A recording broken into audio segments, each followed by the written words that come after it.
Bonjour chers élèves, donc on est aujourd'hui dans la dernière partie, dans la dernière séquence de la troisième partie, information dans l'entreprise. Cette séquence sera consacrée d'abord au résumé, ensuite aux exercices de cette partie. Donc, j'ai essayé de diversifier les exercices, donc je vais traiter les 4 chapitres du programme de cette partie. D'abord, un petit exercice dans le traitement de l'information, ensuite un deuxième exercice dans la partie recherche de l'information, 2 petits exercices dans la codification de l'information et un exercice final dans la partie collecte et saisie de l'information. Et chaque exercice, bien sûr, sera accompagné d'une petite séquence de rappel. On commence par le premier exercice. Dans celui-ci, on vous fournit un ensemble d'étapes relatives à un emprunt contracté auprès d'une banque. Ces étapes, on doit d'abord les classer selon l'ordre chronologique. Et deuxièmement, essayer d'identifier dans chacune des étapes l'étape de traitement de l'information. On est dans quelle étape? Donc avant de pouvoir traiter l'exercice, je vais revenir au cours pour faire un petit rappel. Lorsqu'on s'était intéressé aux étapes de traitement, on avait divisé ces étapes en 5. D'abord, celle de la saisie. La saisie de l'information, c'est la première étape du processus. Il s'agit donc de recevoir et de noter l'information. Celle qui suit, c'est la collecte. Donc il s'agit de regrouper les différents supports d'information utilisés lors de la saisie et de pouvoir bien sûr les regrouper pour préparer le traitement. Troisièmement, le traitement est l'ensemble des changements, l'ensemble des modifications qui sont apportées à l'information avant de la diffuser ou de la communiquer aux différents services. C'est ce qu'on appelle donc la diffusion. L'étape finale, c'est celle du stockage final de l'information. Donc il s'agit de stocker bien sûr l'information dans l'archive de l'entreprise pour bien sûr une utilisation future. Revenons maintenant à l'exercice. Donc on va essayer d'abord de classer ces opérations. Donc une demande de prêt ou bien sûr une commande aussi de biens ou de services. Donc c'est un élément qui passe par plusieurs étapes. La première, c'est celle de la réception de la demande. Donc dans notre cas, la première étape est celle de la demande du prêt, lors de laquelle le client se présente pour la première fois pour demander un prêt. Ensuite, l'entreprise doit commencer, ou la banque plutôt, doit commencer à faire des petites recherches pour savoir est-ce qu'il peut ou non accorder un prêt à cette personne. Donc, il commence par demander au client de remplir certaines fiches d'information, des fiches relatives à sa situation financière, à son salaire, à ses rapports avec la banque, etc. Dans la troisième partie, il va commencer à étudier ces informations pour pouvoir juger. Donc la troisième, c'est celle de l'étude du dossier du client.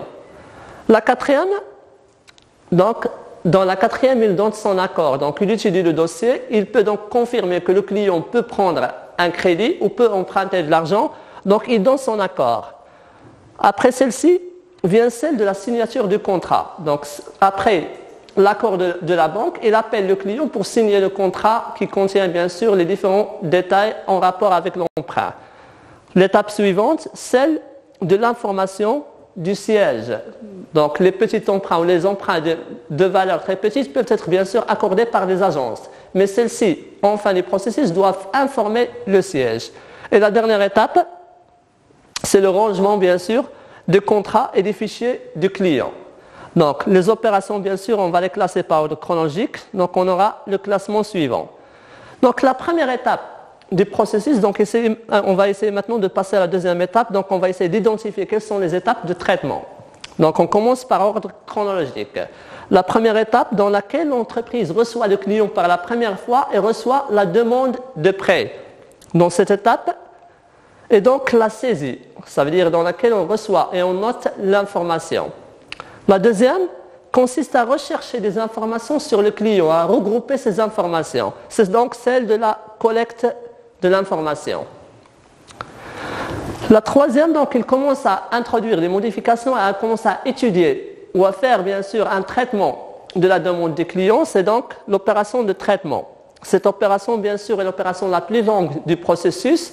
Donc, il dure aussi pendant la deuxième, c'est-à-dire pendant l'accord du client, et aussi Ça concerne aussi la signature du contrat avec le client.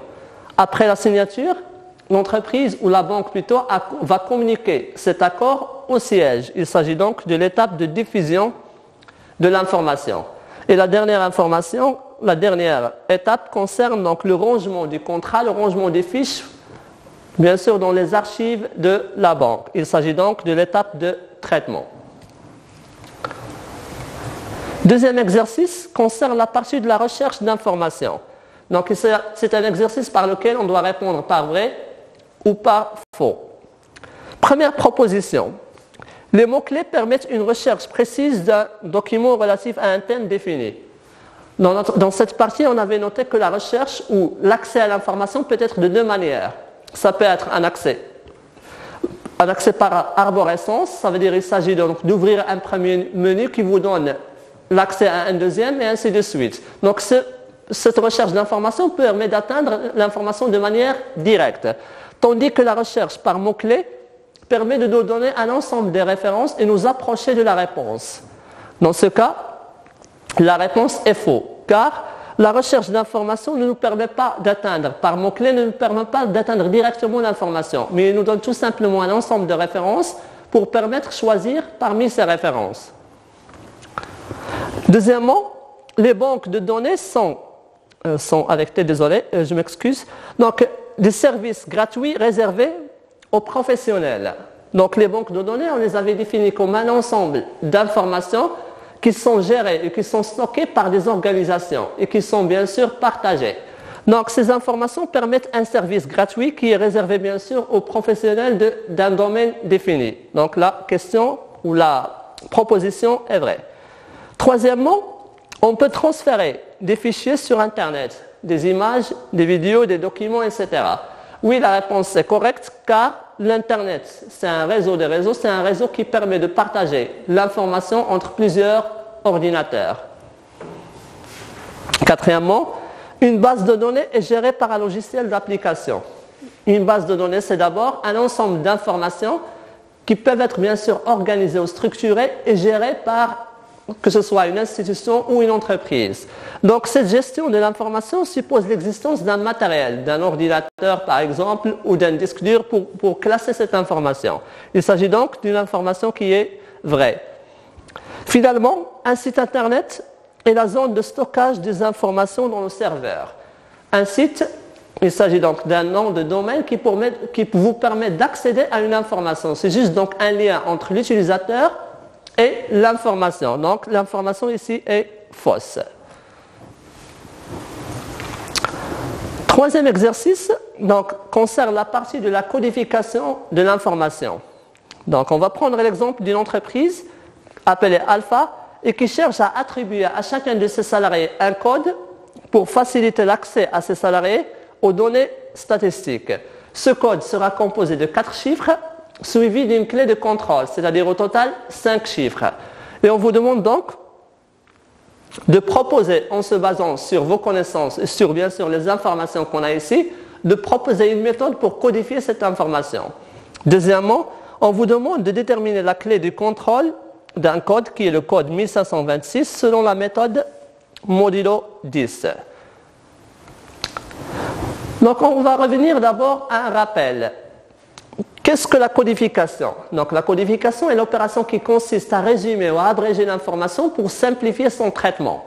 Cette codification donc, est divisée en 2 catégories. La codification fonctionnelle d'abord, qui consiste à réduire bien sûr la quantité d'informations ou l'écrire sous forme de code. Ces codes peuvent être des codes élémentaires, codes utilisés dans les immatriculations des voitures par exemple, utilisés aussi dans les tailles des vêtements et utilisés aussi dans les monnaies des différents pays. Donc il s'agit de donner un code abrégé à l'information. Par exemple, le code euro veut dire la monnaie de l'euro qui est utilisée dans l'Union européenne. Deuxièmement, les codes. Donc avant de passer au deuxième, je rappelle que les codes élémentaires peuvent représenter une seule caractéristique. Dans cet exemple ici, c'est la monnaie. Dans l'autre, c'est la taille. Et dans le troisième, c'est l'immatriculation. Donc, il s'agit d'une seule caractéristique. Tandis que les codes complexes permettent de représenter plusieurs caractéristiques. L'exemple le plus courant, c'est celui des codes barres qui permettent de représenter une information sur le pays, sur l'entreprise, sur la ville et sur le produit et qui sont utilisés dans les centres commerciaux pour faciliter la tâche. Chaque clé ou chaque code complexe doit être accompagné par un code de vérification appelé clé de contrôle. Cette clé est calculée selon plusieurs méthodes.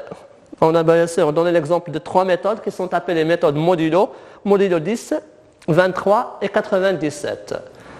Revenons maintenant à notre exemple. D'abord, il faudrait noter que l'entreprise, pour donner des codes à ses salariés, il va bien sûr donner des informations sur plusieurs caractéristiques. Il s'agit donc, on ne peut pas utiliser un code élémentaire, mais on va utiliser un code complexe parce qu'il y a plusieurs caractéristiques à noter. Donc le code sera composé de 4 chiffres, en plus du 5e qui est la clé de contrôle. Donc là, je vais donner une petite proposition bien sûr du code.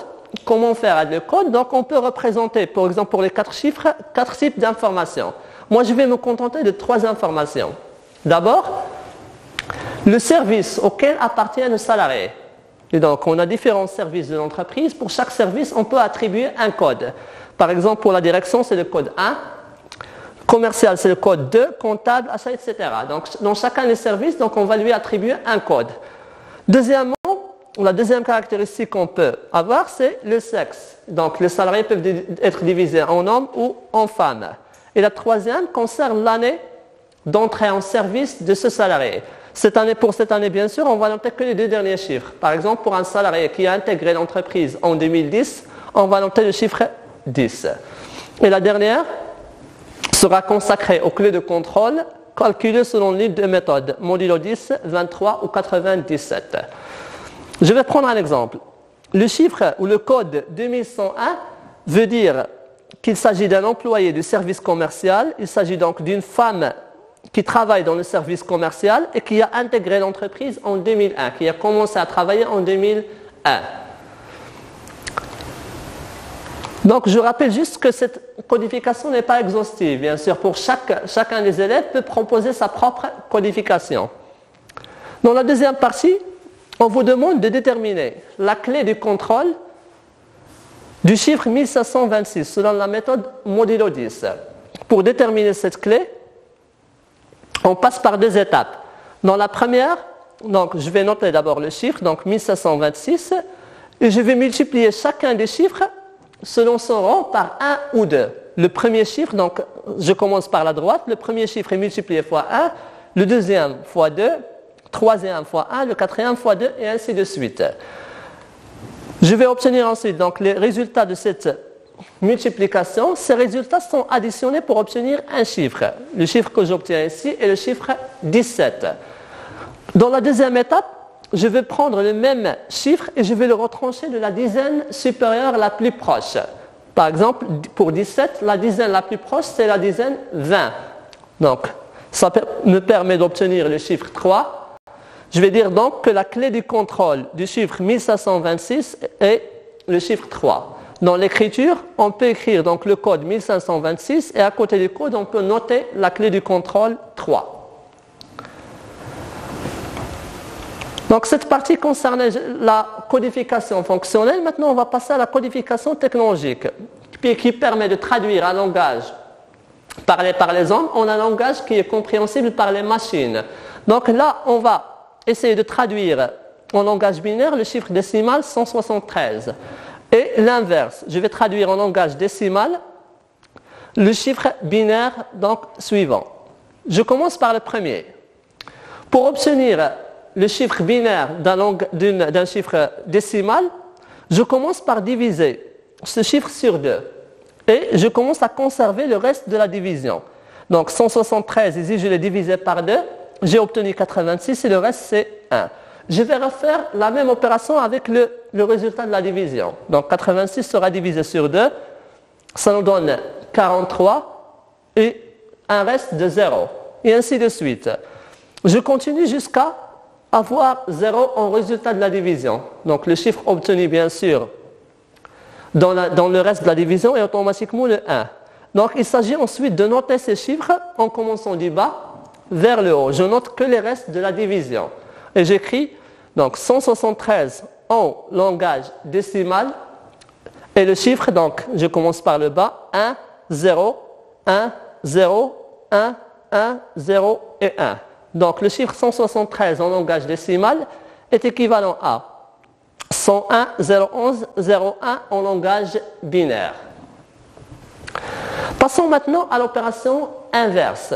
Donc il s'agit de traduire un chiffre du langage binaire vers un langage décimal. Donc le chiffre qu'on nous a présenté est le chiffre suivant. Donc je commence de la même manière, je commence par la droite. Je vais multiplier chacun des chiffres en commençant par la droite fois 2 à la puissance 0 en fonction du rang du chiffre. Le premier donc est multiplié fois 2 à la puissance 0, le deuxième fois 2 à la puissance 1, 2 à la puissance 2 et ainsi de suite. Donc ensuite, je vais regrouper ou additionner les résultats de cette multiplication, les produits de cette multiplication. Donc le chiffre obtenu est le chiffre 201. C'est donc la traduction en décimale du chiffre binaire suivant. Donc je vais écrire de la même manière le chiffre 1100, 1001 en langage binaire est équivalent à 201 en langage décimal. Dans l'exercice 5, on vous demande de mettre une croix dans les cases appropriées. Cet exercice concerne la partie de la collecte et de la saisie de l'information. Donc, on vous donne un ensemble de supports, des supports qui peuvent être manuels ou des supports informatisés. On vous dit de déterminer d'abord la manière ou la méthode de traitement utilisée, est-ce qu'il s'agit de traitement manuel ou automatisé, le type d'informations qui sont notées ou qui peuvent être enregistrées sur ce support, qui peuvent être des informations bien sûr sous forme de chiffres, de texte, d'images ou de son. Et finalement, le type d'accès, qui peut être donc un accès direct ou un accès séquentiel. Avant de répondre à ce tableau ou à cet exercice, on va commencer par un rappel. La notion de la saisie d'information veut dire l'enregistrement de cette information sur les différents supports. Des supports qui peuvent être d'abord manuels, on parle dans ce cas de saisie manuelle, c'est le cas des imprimés qui peuvent être utilisés, les imprimés de liaison et les imprimés de position. Et c'est le cas aussi des différentes fiches utilisées, les fiches par exemple de gestion du personnel, les fiches de gestion des stocks, etc. Comment on peut opter pour une saisie informatisée? Une saisie bien sûr dans les supports informatisés qui peuvent être de deux manières. Les supports magnétiques, c'est le cas par exemple des disques durs, des cartes mémoire, c'est le cas aussi des bandes magnétiques, etc. Ou sous forme de support optique. Les supports optiques, c'est le cas par exemple des CD. Donc, la différence entre ces deux supports, d'abord, ça consiste dans le travail. Donc, ici, c'est un travail manuel sous forme, bien sûr, d'écriture sur les supports. Ici, c'est un travail qui doit utiliser un ordinateur pour enregistrer l'information. Et deuxièmement, au niveau des informations continues dans ces supports. Les premiers documents permettent de noter des informations qui peuvent être chiffrées ou textuelles, tandis que le deuxième support permet d'enregistrer tout type d'informations qui peuvent être sous forme de texte, de chiffres, sous forme d'images ou aussi de son. Revenons maintenant à l'exercice. Donc, d'abord, on va essayer de répondre bien sûr critère par critère. Dans les supports qu'on a, se divise en deux catégories. Des supports qui transcrivent des documents, ce qu'on va appeler des supports manuels ou la saisie manuelle. Donc, c'est le cas des imprimés et des fiches. Donc, il s'agit d'un traitement manuel de l'information. Tandis que les autres supports nécessitent l'utilisation d'un ordinateur et d'un traitement automatisé. On parle donc dans ce cas de traitement automatisé. Concernant les types d'informations qu'on peut enregistrer sur ces données, sur ces supports, donc pour tous les supports, on peut enregistrer des chiffres ou des textes, à l'exception des bandes magnétiques. Les bandes magnétiques sont utilisées pour enregistrer du son, des images ou aussi des séquences vidéo. Donc il s'agit des bandes utilisées par exemple dans les caméras de tournage, etc.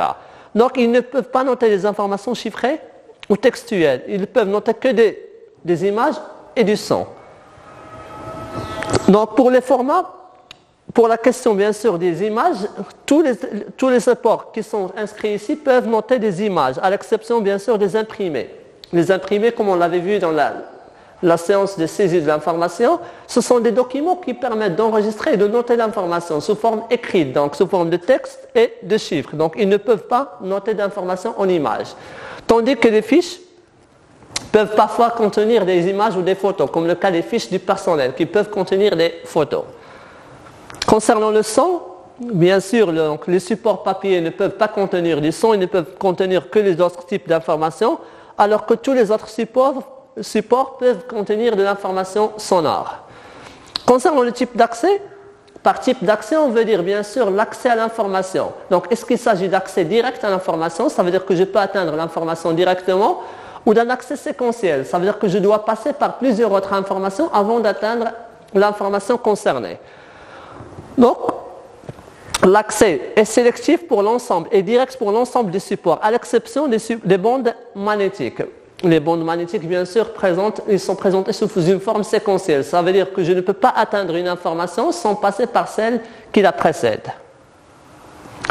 Donc, je rappelle juste avant de terminer qu'on passe, bien sûr, la séance prochaine à une autre partie appelée la qualité totale. Et on commence par le premier chapitre de cette partie. Ce sera bien sûr une petite définition de la notion de qualité. Donc, merci pour votre attention.